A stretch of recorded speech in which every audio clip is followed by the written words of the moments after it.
Jake stood silently beside his father's casket when his phone buzzed in 2EQ U letter 1EA7N. He glanced down, expecting a message of comfort, but instead saw a cold, mocking text from his wife, Madison. No sympathy. No support. Just cruel words belittling him for being dramatic over his father's death. The sting of her message cut deeper than the grief already tearing him apart. In that moment, surrounded by mourning relatives and flickering candlelight, Jake felt something inside him snap. All the excuses he had made for her vanished. All the patience he'd held onto dissolved. It wasn't just disrespect. It was betrayal at the exact moment he needed her most. He slipped his phone back into his pocket, his jaw tightening as a cold clarity settled over him. This marriage was over. And as the choir began to sing, Jake quietly decided that the moment the funeral ended, he would walk away from Madison forever. Jake left the funeral with a numb heaviness in his chest, but beneath that grief was a rising determination. He drove to his brother's house, sat at the kitchen table, and quietly explained what had happened. His brother didn't argue or ask questions. He simply nodded, stood up, and said, "Tell me what you need." For the first time that day, Jake felt a small sense of control return. They gathered the family in the living room, and Jake laid out his plan. Madison was out clubbing that night, already posting photos and videos with her friends. She wouldn't be home until well past midnight. That gave them a window. Jake wanted every belonging that was legally his out of the house before she returned. All the tools his father left him, the antique watch collection, the electronics he had bought, the furniture he paid for, everything. He refused to let her twist the situation, refuse access, or claim ownership.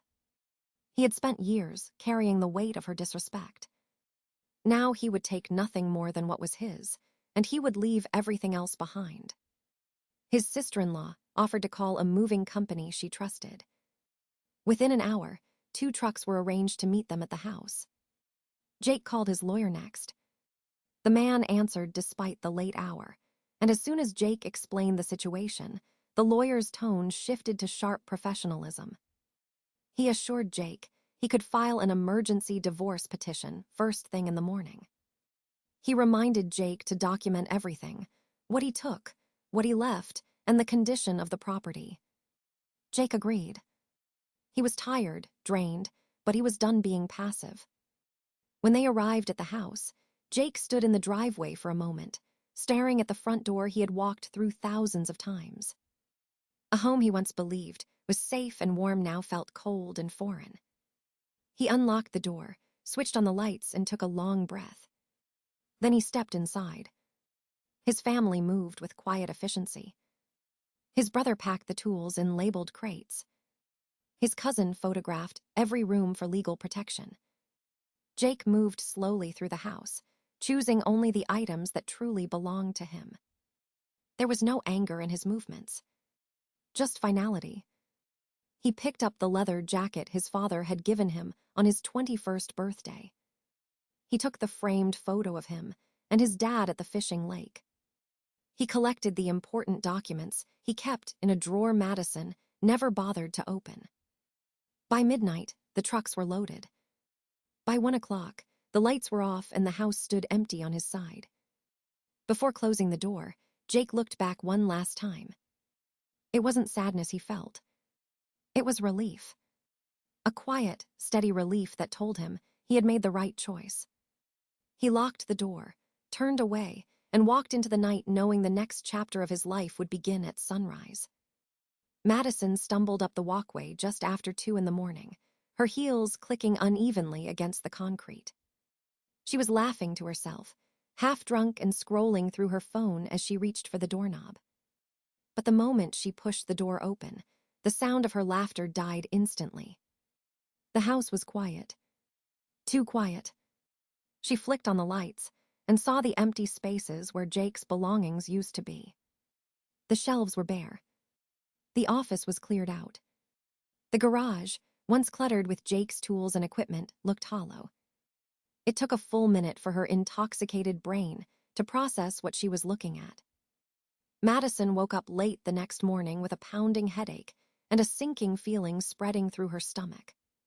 The house was still empty, still silent, and the memories of the night before hit her in messy, chaotic flashes. She grabbed her phone, hoping Jake might have replied while she slept. He hadn't. Instead, she found dozens of unread messages from coworkers and mutual acquaintances. Some were confused, some were annoyed, and a few were openly confrontational, demanding she stop sending dramatic accusations in the middle of the night. Her cheeks burned as she scrolled. But the real blow came when she opened her work email. Pinned at the top was a message from HR with the subject line, "Urgent concern regarding recent conduct." Her heart dropped. She clicked it, and the first thing she saw was a series of photos. Photos of her dancing on tables at the club, drinking heavily, wrapping her arms around strangers. The timestamps were from the exact days she had taken bereavement leave, claiming she was too emotionally devastated by her father-in-law's death to work.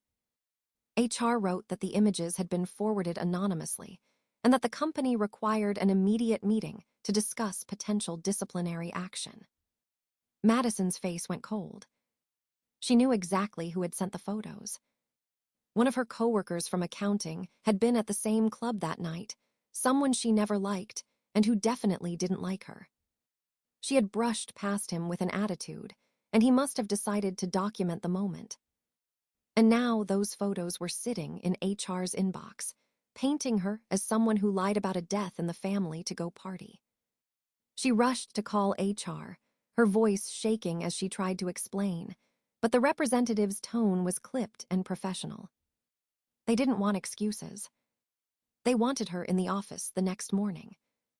They reminded her that dishonesty during leave was a serious violation. She hung up feeling sick. The situation spiraled faster than she could control. Word spread through the office. Colleagues who once smiled at her now sent messages demanding to know if she had really lied. A few simply blocked her. Others sent sarcastic gifs or short, cold replies like "good luck" or "HR will handle it." Madison tried to defend herself, but every attempt only made her look guiltier. Her explanations sounded frantic and inconsistent because she was frantic and inconsistent. And the more she tried to shift blame away from herself, the more people realized she wasn't being honest. By noon, her supervisor called. He didn't yell. He didn't accuse. But his disappointment was unmistakable. He told her the team felt misled, especially because they had rearranged workloads to support her during her grief. He informed her she would be losing her quarterly bonus pending the HR investigation.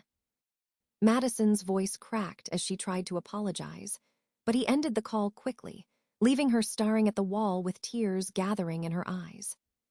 The worst part was knowing Jake hadn't said a single word to damage her. She had done all of this to herself. Her lies, her behavior, her need to maintain an image she couldn't back up. The mask she had worn so long was slipping, and for the first time, everyone around her could see exactly who she was beneath it. And there was nothing she could do to stop it. Madison spent the rest of the afternoon packing around the house, fuming, shaking, and occasionally bursting into tears. The silence made her feel trapped. The empty rooms reminded her with every glance that Jake had walked away from her, and the humiliation at work only made everything worse. By evening, her frustration had sharpened into anger. She convinced herself that Jake had no right to leave, no right to take his belongings, no right to embarrass her by exposing her behavior. She decided she needed to get back inside the house, his new place, the one he moved into after leaving. She wanted to confront him, demand answers, and prove she still had control. Madison returned home after the arrest with a court date, a bruised ego, and a growing sense of dread. The police had let her go on bail, but the conditions were strict, and the embarrassment was unbearable. She walked into the empty house again, But this time, the silence wasn't just uncomfortable, it was suffocating. Her savings had already taken a hit from legal fees, and with her job on the line, she knew things were about to get worse. She tried to call her supervisor to ask for leniency, but the call went straight to voicemail. She tried again. Nothing. She sent a long email filled with excuses and apologies, but the only response she received was an automated message confirming her upcoming disciplinary meeting. The pressure became too heavy to ignore. Madison spent her days in the basement staring at the ceiling, scrolling endlessly through social media, cycling between anger and despair. The loneliness gnawed at her. The silence was unbearable. Every time she checked Jake's profiles, she felt a sharp twist of resentment seeing him steadily rebuilding his life. He had new furniture, new routines, new photos with friends. He looked lighter, calmer, happier. And the calmness enraged her more than anything. She convinced herself that Jake had ruined her life, and the only way to regain control was to hit back where it hurt. The idea came to her in a sudden, impulsive burst while she stared at his profile picture. If she couldn't reach him, she could at least destroy his reputation. She could make people question who he really was. She could make him feel the shame she felt. And with that twisted justification, she created a fake dating profile under his name. She uploaded one of his old photos. She crafted a description filled with crude, mocking, humiliating lines, calling him unstable, emotionally abusive, attention-seeking. She added bizarre interests and offensive jokes just to make him look ridiculous. She linked the profile to multiple dating apps, swiping randomly on dozens of people so the account would spread. Within hours, messages began pouring into the fake account. Curious men, annoyed women, screenshots, reactions, and Madison felt a sick thrill of vindication. She didn't stop there. She shared the profile anonymously in local community groups, hinting that Jake had created it himself. She wanted people to laugh at him. She wanted whispers. She wanted him to feel exposed. For a few hours, Madison felt powerful again, like she had regained a piece of the control she lost. But the illusion shattered just as quickly. One of the women who matched with the fake profile recognized Jake from work. She messaged him privately, confused by the odd messages. Jake, stunned, immediately contacted the dating apps, submitted identity verification, and requested their logs. It didn't take long for digital forensics to trace the IP address used to create and manage the account. The address belonged to one place: Madison's mother's house. Jake didn't confront her this time. He sent everything to his attorney. Within days, Madison received a formal notice stating she was being sued for defamation, harassment, and identity misuse. She nearly fainted reading the amount: $10,000 in damages. Her mother demanded to know what she had done, and when Madison shakily told her the truth, the woman stared at her in exhausted disbelief. No yelling. No lecturing. Just disappointment, so heavy it felt like a weight pressing on Madison's chest. She tried to talk her way out of the lawsuit, emailing Jake, calling him, even writing long texts about how she was emotionally unstable and didn't mean it. He didn't respond. The court did. At the hearing, the judge needed only 10 minutes to make a decision. The evidence was overwhelming, the intent was obvious, and Madison had no defense. The ruling was swift and merciless. She owed Jake $10,000. She was banned from contacting him again.